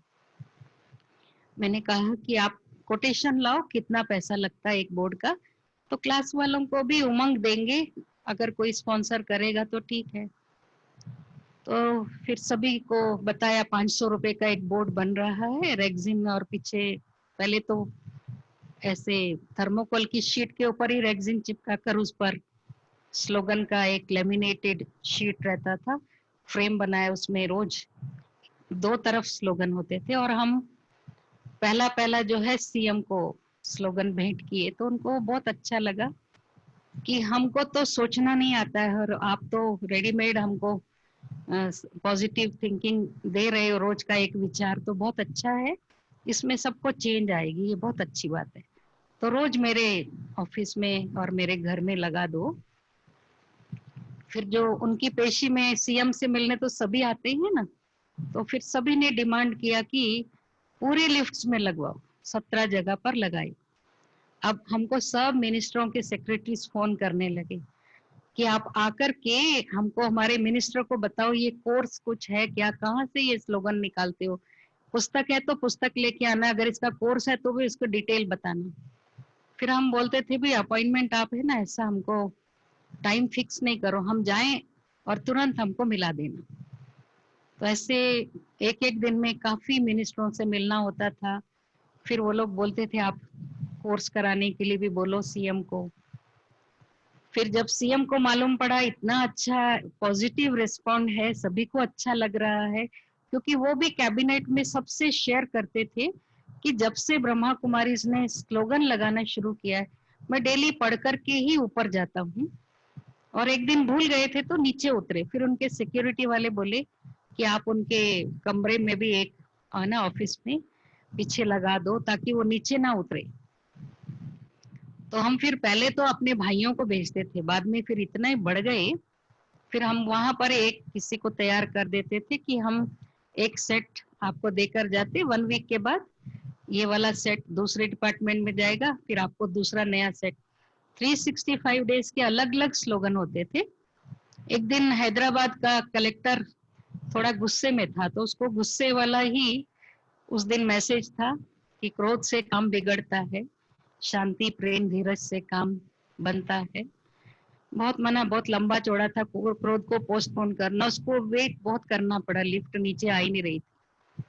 तब तक उसका मन भी शांत हो गया, क्रोध पोस्टपोन भी हो गया, नहीं तो वो गुस्से में था कि तोड़फोड़ करूंगा आज। उसके बाद ऊपर गया तो बहुत शांति से प्रेम से बात कर रहा था, तो सभी सीएम के जो भी सेक्रेटरीज थे बोले आज भंवरलाल बड़ा शांत है, बड़ा प्यार से बात कर रहा है, बड़ा चेंज आया। तो वो बोला आज जो स्लोगन लगा है ना उसका असर हुआ है। फिर उन्होंने सीएम को बताया तो बहुत खुश हुआ, और इसका जो फाइल मूव नहीं हो रहा था वो भी हो गया। फिर वो कलेक्टर हमको बुलाया फोन करके, फिर हम मिले। उसने फिर हमको बताया कि आप अगर सारे कलेक्ट्रेट्स में ये लगवा देंगे ना स्लोगन बोर्ड्स, बहुत अच्छी सेवा होगी। क्यों एक एक ही हद में क्यों लगाया आपने, सारे गवर्नमेंट डिपार्टमेंट्स में। और सीएम तो रेडी था, हमको वो बोला चीफ सेक्रेटरी के पास से आप एक लेटर सर्कुलेट करा दीजिए। फिर तो इतना बाबा की सेवाएं सुनामी तूफान की तरह, इतनी डिमांड थी कि बहनें नहीं हैं, और बाहर की बहनों को हमने बोला आप लोग लगाओ, हम स्लोगन भेजते, बोले नहीं आपकी ही टीम आनी चाहिए। फिर हमने बोला 1 बाय 1 एक एक डिस्ट्रिक्ट को लेंगे। फिर सीएम को बताया सबको ट्रेनिंग नहीं है, फिर सारी बहनों को यहाँ बुलाकर सेंटर पर ही, क्योंकि बड़ा तो हमारे पास कोई स्थान नहीं था, थोड़े थोड़े ग्रुप में उनको ट्रेनिंग कराई। तो मना पूरे आंध्र प्रदेश में ये फैल गया ब्रह्मा कुमारी इसका राजयोग मेडिटेशन। फिर उन्होंने अपना सेक्रेटेरिएट में आईएएस ऑफिसर्स के लिए, आईपीएस ऑफिसर्स, फिर अपने पूरे डिपार्टमेंट्स की ट्रेनिंग, और उसके बाद मिनिस्टर्स का कोर्स एक अलग स्थान लेकर के, उसमें आशा दीदी आकर के कोर्स कराई, फिर उषा बहन भी लास्ट में आई। ऐसे करते करते उनको बहुत अच्छा लग रहा था, सभी अपने ऑफिसर्स को, मिनिस्टर्स को, सेक्रेटरीज को, मधुबन में भी जब जब प्रोग्राम होते थे सब जाकर आए और उनको बताया कि आप एक बार जाएंगे ना तो ऐसा स्थान अपने पास बनना चाहिए आंध्रा में। तो वैसा एजुकेशन का ट्रेनिंग कुछ दिन हमारे पास एक सेंटर है, लोकल में थोड़ा बड़ा है, लेकिन उनको हम सुबह से शाम तक रखते थे, रेसिडेंशियल नहीं करा सकते थे। उन्होंने भी, टीचर्स ने बोला बहुत अच्छा कोर्स है, लेकिन हमको रेसिडेंशियल फैसिलिटी मिले तो बहुत अच्छा है। फिर उनके ट्रेनर्स को उन्होंने लगभग 450 ट्रेनर्स को मधुबन में ज्ञान सरोवर में ग्रुप वाइज भेजा 1 साल। तो सबका फीडबैक था कि आप आकर देखो मधुबन को।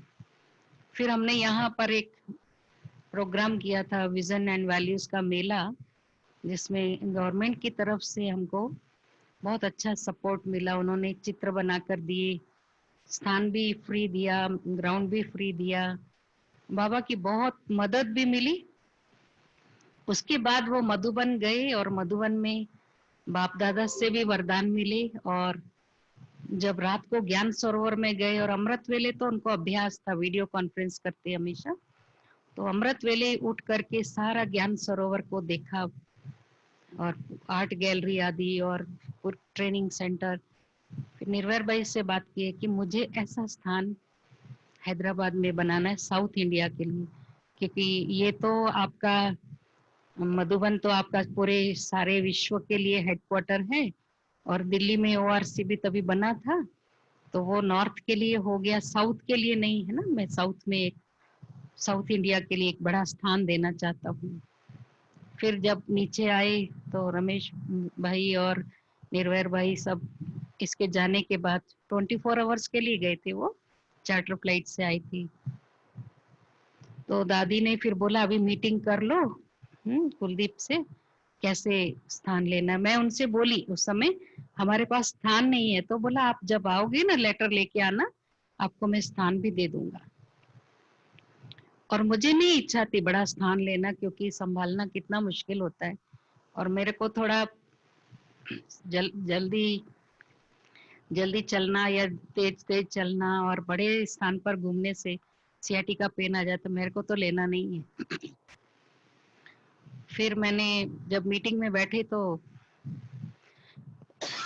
पूछा मृत्युंजय भाई कितना लेंगे। इस बात में मैं बुद्धू थी, मुझे नहीं मालूम कितना लेना चाहिए। मैंने सोचा 1 एकड़ बहुत बड़ा होता होगा, 1 एकड़ बस है। तो हंसने लगे सभी, बोले 1 एकड़ भी कोई रिट्रीट सेंटर थोड़ी बनता है। बोले ज्ञान सरोवर कितना, मुझे मालूम नहीं, बोली मैं, मेरे को ये माप तोल नहीं आता भूमि का। तो बोले नहीं, कम से कम 10 एकड़ तो लो, है ना, तो थोड़ा पार्किंग में भी जगह जाएगी और इतने डिपार्टमेंट्स की ट्रेनिंग होगी, तो जगह तो हो ना।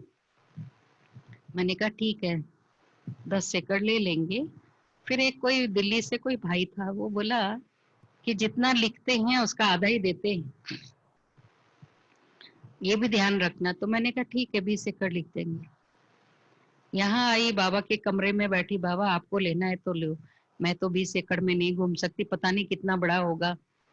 ज्ञान सरोवर 23 एकड़ है, तो 20 भी कोई कम नहीं होगा। फिर जो है पता नहीं क्या टचिंग आई कि 25 लिख दो। तो मैंने 25 लिखा, और हम हमेशा बाबा के सामने लेटर रख के फिर बाबा को बोलते थे मैं इंस्ट्रूमेंट हूँ, साइन आपकी तरफ से कर रही हूँ, आपको जो लेना है लेना, आप आगे आगे चलो, हम पीछे पीछे आ रहे हैं। और हम लेटर लेके गए, उसने फटाफट साइन कर दिया, और कलेक्टर को बोला कि इनको जो भी जगह पसंद आए ना दिखा दो। तो हमको हाईटेक सिटी यहाँ वहाँ बहुत कुछ दिखाया। तो उस समय हाईटेक सिटी बहुत डेवलप था, ये थोड़ा अंडर डेवलपमेंट है ना, होगा इधर ऐसा। उस समय तो जंगल ही था, कुछ भी नहीं था। हम लोग उस पर ही ध्यान दे रहे थे, हाईटेक सिटी। फिर थोड़ा टाइम उसमें भी वेस्ट हुआ। फिर सीएम ने, कलेक्टर ने, सबने समझाया कि वहाँ बहुत आवाज होगी, आपको शांति की जगह चाहिए ना, आपको पब्लिक क्या करनी है वो तो मैं भेजूंगा। तो फिर हमने ये स्थान पसंद किया। और वो भी जैसे बाबा कैसे बच्चों को ऑर्डर देते थे और तुरंत काम होना चाहिए, तो बोला मधुबन में सब पूछ के आया था, ज्ञान सरोवर कितने समय में बना, ओआरसी को कितना टाइम लगा, शांति वन को कितना टाइम लगा। तो 1 साल में ये भी बन जाए और मैं सब ट्रेनिंग जो है यहाँ पर स्टार्ट कर दूंगा। अब 1 साल में फंड्स कहाँ से आएंगे? मैं तो दादी को बोली मुझे तो चाहिए नहीं, किसी और को दो। फिर सबने बोला नहीं, ये यज्ञ का है, आप सिर्फ निमित्त मात्र, जैसे आप पहले सेवा करते थे ज्ञान सरोवर के लिए, ऐसे इसमें भी आप थोड़ा बहुत भाई बहनों से कराना, बाकी यज्ञ देखेगा। तो मैं बोली ठीक है। लेकिन बाद में धीरे धीरे बाबा जो है ना, वो उंगली पकड़ के फिर पूरा अच्छी तरह से हाथ पकड़ लेता है। तो मैं तो रोज बाबा से बात करती थी, बाबा मुझे तो चाहिए नहीं था, मैं तो आपके लिए आई, ये सब तो मुझे नहीं चाहिए था, ये सब माया क्यों पीछे लगा दिए मेरे। अब मुझे तो ना मकान बनाने का आइडिया है, ना कभी कोई झोपड़ी भी नहीं बनाई जिस पर कि हमारा कुछ हम विचार दे सके। इंजीनियर पूछते थे स्टेज का साइज इतना और ये बाथरूम का साइज, मुझे पता नहीं चलता है, आप लोग सब ईंटें लगा के रखो और मैं तब बता सकती हूँ कितना बड़ा चाहिए। ऐसे बेचारे वो लोग मेहनत भी करते थे मेरे लिए। फिर ऐसे रोज आना जाना करते थे और फिर मिनिस्टर्स भी आते थे क्योंकि उन्होंने कोर्स भी किया था, देखने आते थे, उनको भी उमंग आता था, देखें कैसा बनेगा, क्या स्थान दिया है। और यहाँ तो पूरे पहाड़ है ग्रेनाइट के, बहुत सारा तो ब्लास्टिंग करके, जो पहले ही व्यक्ति था लीज पर लिया हुआ, उसने बहुत सारा पत्थर वत्थर निकाला था, तो खड्डे ही खड्डे थे। अब वो खड्डे भराना, फिर ब्लास्टिंग करना, तोड़ना फोड़ना, ये तो बहुत, तो वो लोग भी डराते थे कि आप बना नहीं सकेंगे, आपको हार्ट अटैक आ जाएगा। तो मैं रोज अपने दिल पर हाथ रख के, बाबा हार्ट अटैक आने से पहले आप ऊपर से बना के नीचे भेज दो, है ना, मेरे पास तो शक्ति भी नहीं है। फिर बहुत बहुत विघ्न भी आए। वो व्यक्ति जो मुस्लिम था, जो ये क्वारीड लैंड यहाँ से पत्थर निकालता था, हमको बोला कि ये मेरी है, आप नहीं ले सकते, इसमें आप कंस्ट्रक्शन नहीं कर सकते। हम बोले हमको नहीं मालूम, आप गवर्नमेंट के साथ बात करो, हमें तो गवर्नमेंट से मिली है। फिर उसने क्या किया हमारे ऊपर, मना हमारे ऊपर मना गवर्नमेंट पर केस डाला, मेरी है ये लैंड, एक्चुअली उसकी लीज तो पूरी हो चुकी थी। फिर कोर्ट में केस चला, 6 मंथ हमने फिर योग किया। हाँ, कोर्ट में भी हमको कुछ अनुभव नहीं जाने का, मेरे को तो बहुत रोना आया, बाबा मैं तो कभी कोर्ट में न गई, कोई गलती भी नहीं की है, और कोई प्रॉपर्टी की डीलिंग के लिए भी मुझे कभी जाना नहीं पड़ा, ये क्या सजा है। फिर वहां, फिर उस दिन रमेश भाई का फोन आया, मैं तो उस समय रो रही थी बाबा के पास बैठकर। बोले क्यों रो रहे, मैं बोली मुझे कोर्ट में जाना ही नहीं था, मुझे कोर्ट में भी खींच लिया। बोले आप थोड़ी ना लड़ेंगे, लता बहन आएगी वो बताएगी, और गवर्नमेंट पर केस है, अपने ऊपर नहीं है। फिर वो भी जीत गए। लेकिन जो पहले क्या है, 25 एकड़ लिए थे, जब भूमि पूजा हो रही थी ना, तब हमारे भाई लोग बोले एक कुआं है, ये पानी तो पता नहीं इसमें मिलेगा या नहीं, बोरिंग में वो पानी कभी सूखता नहीं है, वो पहले वाला व्यक्ति बताया, वहां तक ले लो। तो अपने वरिष्ठ भाइयों को बोला तो सबने मना कर दिया, हम नहीं बोलेंगे, काफी है, 34 एकड़, 25 एकड़ कम नहीं है। मैंने बोला ठीक है। फिर मैं स्टेज पर चढ़ के चंद्रबाबू नायडू के कान में बोली, भाई साहब पानी का प्रॉब्लम आएगा। वो बोला मैडम आप चिंता नहीं करो, जितने टैंकर चाहिए।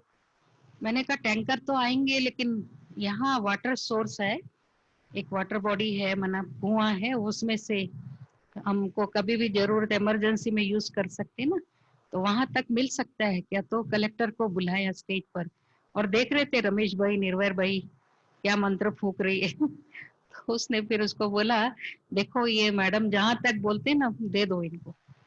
तो फिर कलेक्टर बोला देखो दीदी, आप 2-4 एकड़ के लिए नहीं आना, आप लेना है ना तो 100-200 एकड़ की अभी लिख दो, क्योंकि सीएम तो इस समय आप पर बलिहार है, पॉकेट में है आपकी, आप जो बोलेंगे आपको देगा।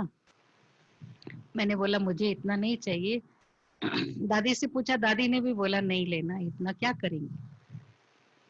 उनको ये भी प्रभाव पड़ा कि देखो दूसरी संस्थाएं जो कुछ भी नहीं करते, वो लोग हमारे से इतने एकड़ मांग रहे, 100-200, इनको हम ऑफर कर रहे, इतनी अच्छी सेवा करते हैं तो भी नहीं ले रहे। वो यहाँ तक उन्होंने प्लान किया था कि हेडक्वार्टर को यहाँ शिफ्ट करना है, यहाँ दादियों के आने के लिए हेलीपैड भी बनाएंगे, हेलीकॉप्टर से एयरपोर्ट से यहाँ लाएंगे। तो फिर दादी को पूछा, मैंने, दादी बोली ऐसा हो सकता है, मुझे तो पता है नहीं हो सकता, पर उन्होंने बोला आप बात करके फिर बताओ। दादी ने बोला नहीं, हेडक्वार्टर भी शिफ्ट नहीं होगा, हमको नहीं चाहिए इतनी लैंड। तो उनको ये लगा कितनी निस्वार्थ संस्था है जो देने पर भी नहीं ले रहे। फिर तो धीरे धीरे धीरे धीरे बाबा का काम बढ़ने लगा, कोर्ट का केस भी पूरा हुआ 6 मंथ के बाद।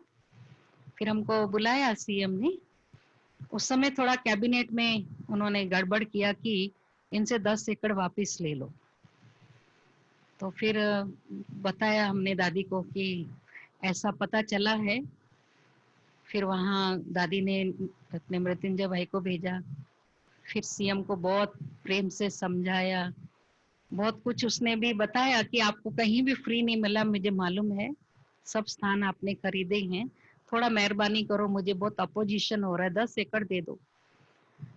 फिर लास्ट में उन्होंने बोला देखो आपके और दादी के प्रेस्टीज की बात है, और 3000 लोग थे और पूरे विश्व में ये बात फैल गई है कि आपने 34 एकड़ दिए, और 10 एकड़ लेंगे तो आपको सारे विश्व से नेगेटिव एनर्जी मिलेगी, फिर आप सोच लो।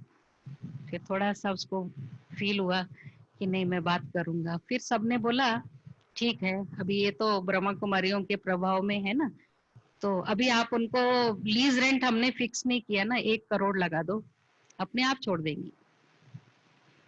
फिर तो हमने किसी को बुलाया नहीं, हमको मालूम नहीं था, हमको बुलाया अचानक। तो फिर और निर्भय सॉरी रमेश भाई का एक ईमेल आया था जब कोर्ट में था ना, कि 1 इंच भी नहीं गंवाना, नहीं तो यज्ञ की इज्जत आपके हाथ से चली जाएगी। तभी भी मुझे बहुत रोना आता था योग में बैठते ही, बाबा आपकी इज्जत मेरे हाथ में थोड़ी है, यज्ञ इतना बड़ा और मैं छोटी सी हूँ, मेरी इज्जत आपके हाथ में है, अभी आप बताओ मैं क्या कर सकती हूँ। 1 इंच क्या, 1 इंच पर बचेगी नहीं, क्योंकि मुझे कोर्ट में बात करनी नहीं आएगी। तो फिर वो भी सॉल्व हो गया कि मुझे तो बात करनी नहीं है, वो बाबा और यज्ञ जाने, है ना। फिर जब उसको बताया कि देखो भाई साहब हमारे पास तो आपको मालूम है 1-1 रुपए का डोनेशन से ज्ञान सरोवर बना है, तो 1 करोड़ अगर हम हर साल में देंगे तो कंस्ट्रक्शन ही नहीं होगी, तो आप वापस ले लीजिए। तो हमारे साथ जो भाई बहने थे वो लोग बोल रहे आप ऐसा क्यों बोले, आप दादी से तो पूछना। तो मैंने बोला 1 करोड़ कौन देगा, हम योग लगाते हैं बाबा से, इसको दृष्टि देते रहे। बीच बीच में तो सीएम को कॉल आती रहती। फिर थोड़ी देर के बाद उसका कॉल पूरा होते ही बोला ठीक है मैडम 10 लाख देंगे। मुझे नहीं मालूम था 10 लाख बोलेगा सीधा ही 1 करोड़ से। मैंने तभी भी ना बोल दिया, क्योंकि 1 साल में 10 लाख कहाँ से लाऊंगी मैं। फिर ये थोड़ा सा हमारे भाई बहने बोले 10 लाख तो कम ही है ना, क्यों इतनी कॉस्टली लैंड है, उसको तो हिंदी भी नहीं आती, हम खुसर फुसर कर रहे थे बात। फिर बाद में जो है एकदम बोला 1 लाख दे सकते हैं, मेरे को पता नहीं 1 लाख बोलेगा, मेरा सिर, मैं बाबा को बोल दी थी मेरा सिर आप ही हिलाना, मैंने ना बोल दिया। फिर तो इनको गुस्सा आया भाइयों को, कितने कंजूस हैं, 1 लाख नहीं देते। मैं बोली भाई पता नहीं, मैंने बाबा को बोला सिर हिलाना, ठीक है मैं बात संभाल लेती, इसका कॉल पूरा होने दो। उसका कॉल पूरा होते ही इतना हंसा, अरे बहन तो 1 पैसा भी नहीं देना चाहती, ऐसा है क्या। मैंने बोला नहीं भाई साहब, मैंने क्योंकि बीच में आपको कॉल आ गया, मैं स्पष्टीकरण देना चाहती थी कि मैं डिसीजन खुद नहीं ले सकती, आप 15 दिन का टाइम देंगे तो मैं बड़ों से बात करके माउंट आबू से जो निर्णय होगा वो दे देंगे। फिर इस बीच में हम गए नहीं, क्योंकि फोन पे बात हो जाती है।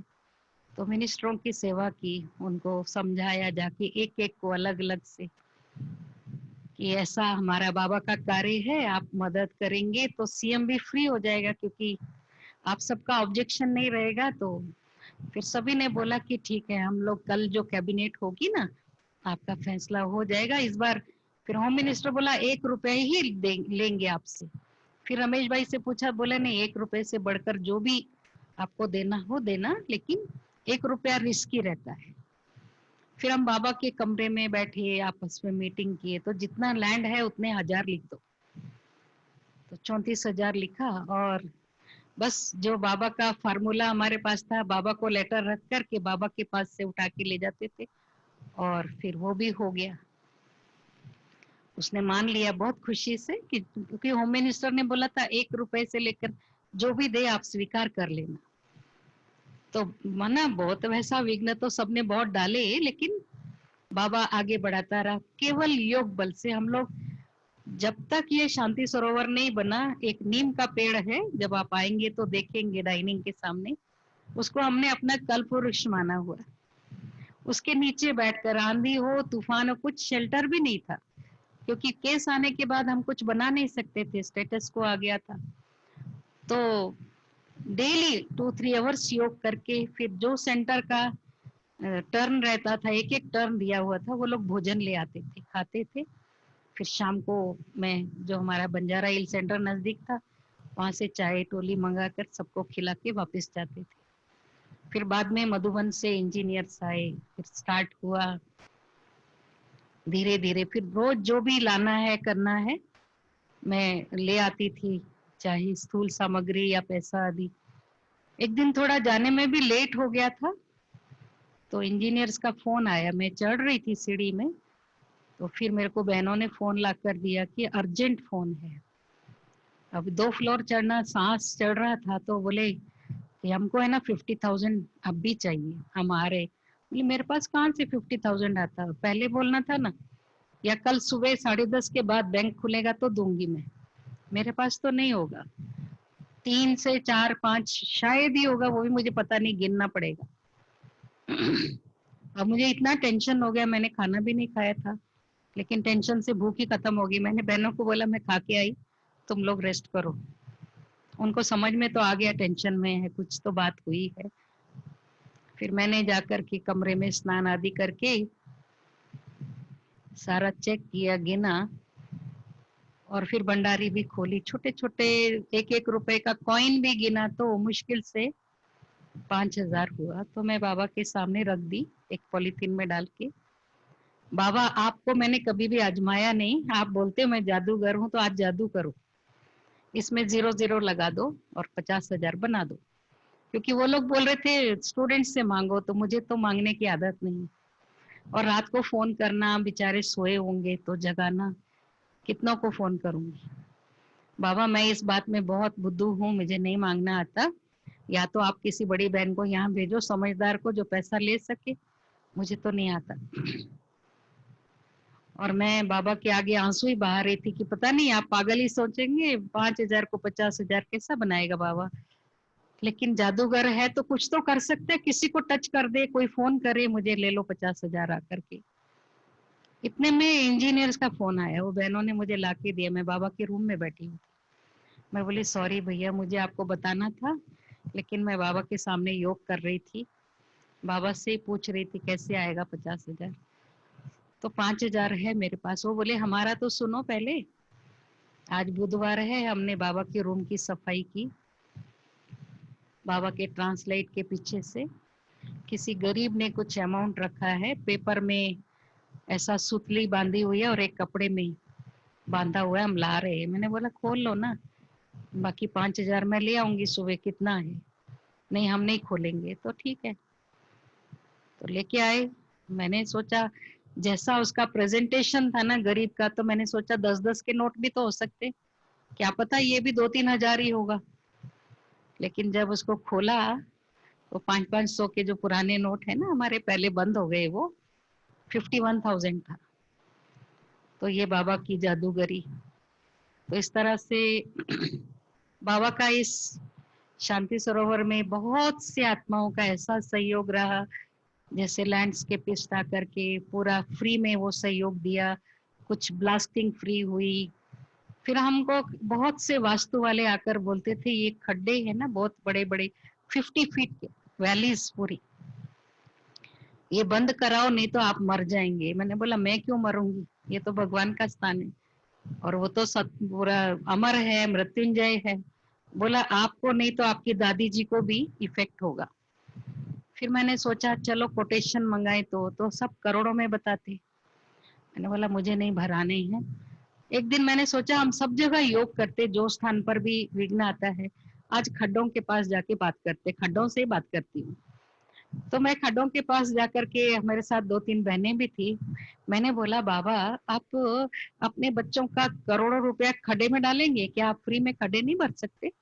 जोर से बोला तो हमारे भाई बहने हंस रहे थे, आप बाबा को डांट रहे। मैं बोली हमारा बाप है, उसको तो अधिकार से बोलना ही पड़ेगा ना, अभी मैं कहाँ से लाऊं 3-4 करोड़ खड्डे भरने के लिए।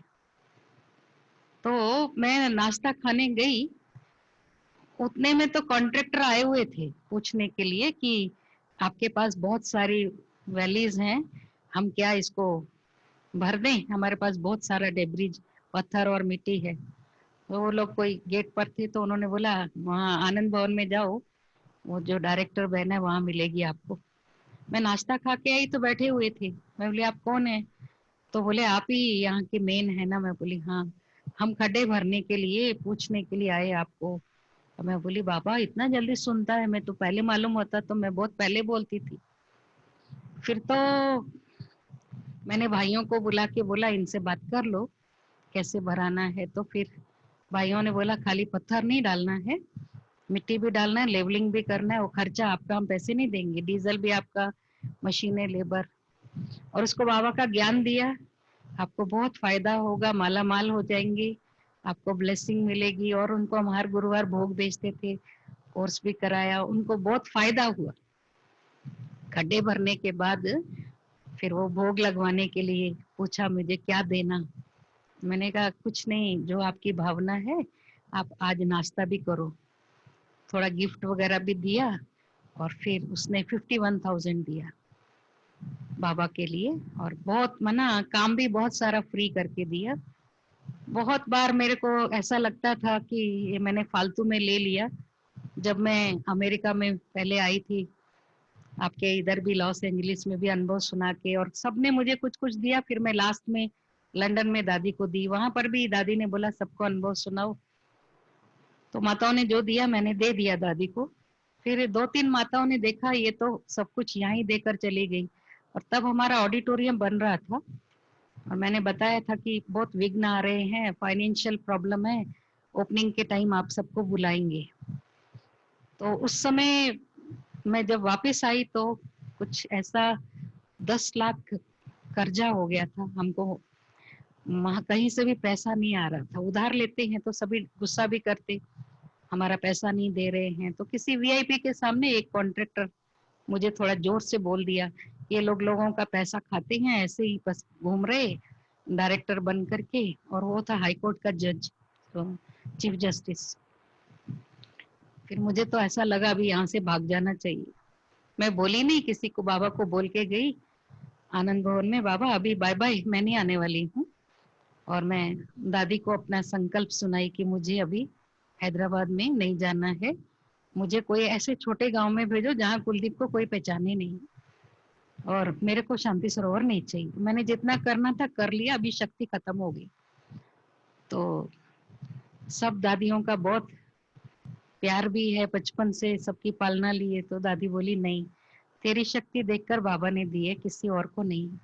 मैं बोला नहीं दादी, तू बहुत शक्तिशाली, तूने कितनी। मैं बोली वो वाली कुलदीप मर गई, ये दूसरी वाली है, मरी हुई है, अभी मेरे को नहीं बोलो। बोला अच्छा कल निर्वैर के पास जाना। मैं सुबह निर्वैर भाई के पास गई क्लास के बाद, तो दादी ने उनको पट्टी पढ़ा के रखी हुई थी। भाई साहब बोले मैं जब बाबा के पास गया, बाबा ने बोला ये बच्ची को बोलना नहीं आता है, इसकी कैपेसिटी बढ़ गई है, इसको शांति वन दे दो, संभाल सकती है ये। मैंने बोला नहीं, मजाक नहीं भाई साहब, मैं सचमुच नहीं चाहती। और मेरे को फ्लाइट टिकट कैंसिल करनी थी ताकि ये दोनों में से कोई निर्णय दे। नहीं तो मेरे साथ में जो भी आए थे, मेरी शिवानी बहन, रामकृष्णा भाई, मैंने उनको भी नहीं बताया मैं दादी से ऐसी बातचीत कर रही हूँ। फिर दादी के पास भेजे, फिर दादी बहुत रिक्वेस्ट की, प्लीज कुलदीप मेरे लिए। मैंने बोला दादी मुझे पता है, मैं कभी जिद नहीं करना, सिद्ध नहीं करना, सब कुछ आपकी शिक्षाएं मुझे याद है, लेकिन प्लीज दादी मेरे ऊपर दया करो, प्लीज मुझे अभी नहीं भेजना। फिर दादी बोली नहीं जाएगी। मैंने बोला नहीं दादी। फिर एक ही जबरदस्त पॉइंट बोली कि तू नहीं जाएगी ना, मेरे को तो हार्ट अटैक आ जाएगा। तो मेरे को इतना डर लगा कि कुछ हुआ तो मेरे को तो सब लोग पिटाई करेंगे अच्छी तरह से। बोला नहीं फाइनेंशियल प्रॉब्लम है। मैं बोली हैंड्स भी नहीं है दादी, और मेरे को नहीं, ताकत नहीं है, इतना ही बोला मैंने। दादी बोली जो चाहिए बाबा तेरे को देगा। बस वरदान दिया ना, मुझे ऐसा लगा बस सब कुछ मिल गया।